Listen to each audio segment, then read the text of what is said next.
Hey everyone, welcome back to this week's online youth video. Before we get started, I've got a few announcements for us. First, we're going to have an in-person service event on Wednesday, June 2nd. That's in about 3 weeks from now, and we're going to be gardening here at the church. I will also provide pizza if you need some more motivation, and that'll be happening at 6 p.m. But it's still going to be fun regardless. Bring some clothes that you're okay to get dirty. We're going to be out here serving Fraserview and keeping this place clean. It's going to be a good time. Second, we have a new series, kind of a mini series starting up next week. It's called Peace in the Pandemic. We will be watching some videos from Ben and Jason, the guys who ran Youth Alpha that we took part in last year. And they are really great, and I look forward to the conversations that we are going to have as a part of that. Finally, we're going to have an end-of-year celebration, and I'm not sure exactly what that's going to look like yet, but that will be on June 16th. That's going to be our last youth night of the year. Depending on what we're allowed to do, we will be gathering, hopefully outdoors, and doing something fun.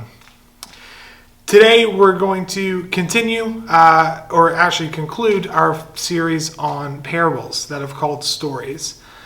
Today we're going to continue with a similar story to last week's and go ahead and wrap up a few ideas. So right after last week's story, which happens in Luke 15, we get another story that's very similar to it, and I'll go ahead and read that for you now. Or suppose a woman has 10 silver coins and loses one. Doesn't she light a lamp, sweep the house, and search carefully until she finds it? And when she finds it, she calls her friends and neighbors together and says, "Rejoice with me, I have found my lost coin." In the same way, I tell you, there is rejoicing in the presence of the angels of God over one sinner who repents. I really like this ending of the story because there are themes that carry throughout a lot of the parables that show up here in the story. It's a very basic story about losing some money and then working hard to find that money. It's hard to know exactly, but it's quite likely that this one coin was worth about a day's work.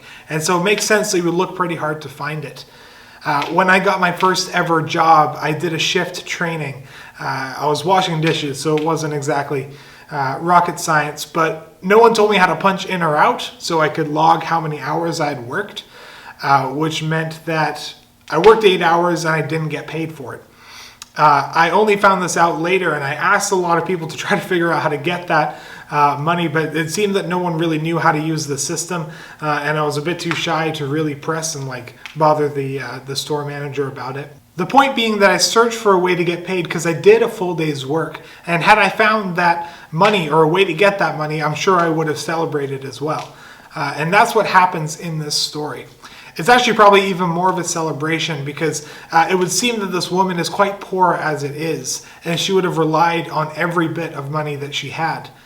The Message version puts it like this at the end of the story. It says, "Count on it. That's the kind of party God's angels throw every time one lost soul turns to God."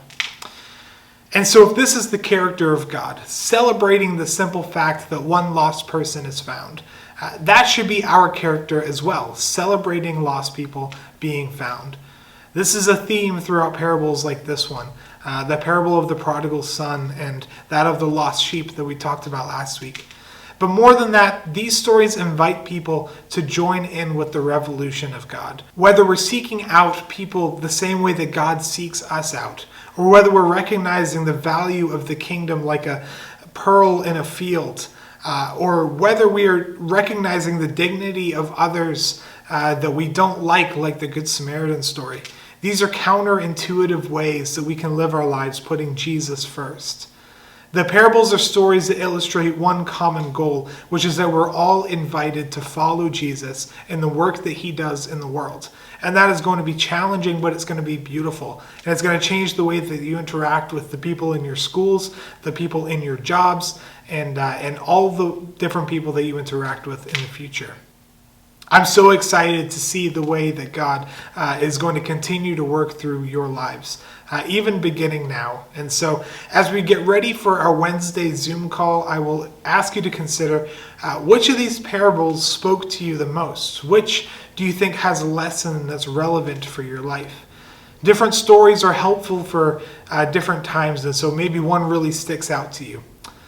But aside from that, have a great rest of your day, and I will see you all on Zoom.